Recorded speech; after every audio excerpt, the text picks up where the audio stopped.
Maxi Kleba was terrible. And Didn't he's look a good. really nice guy.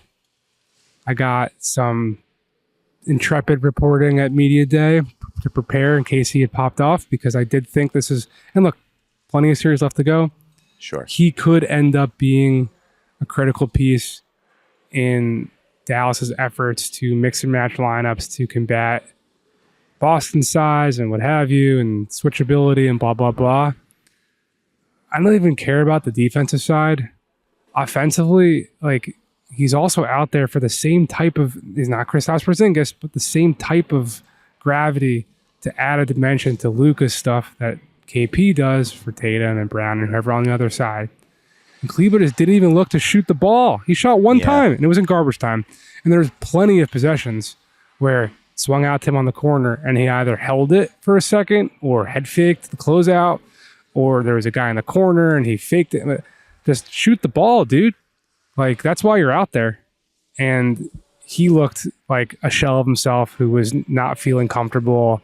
I mean, I think his first game back was game 4 against Minnesota, if I remember correctly. Yeah. So he's still in the throes of like returning, and he's wearing like a thing on his shoulder, but he didn't look like he was ready to play at all.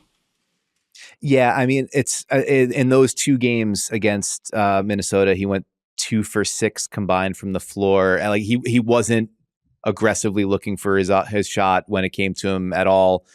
You're absolutely right. Like, I don't have a timestamp to point to, but there's one possession in my brain where I'm like, it was a hit-ahead pass. He was all by himself. There was no Celtic within about 15 on the feet right of him, wing, and he just didn't even look at the rim. And so the whole, in order to gain the benefit of playing a floor spacer at the 5, defense, you have to make the defense believe they need to guard you.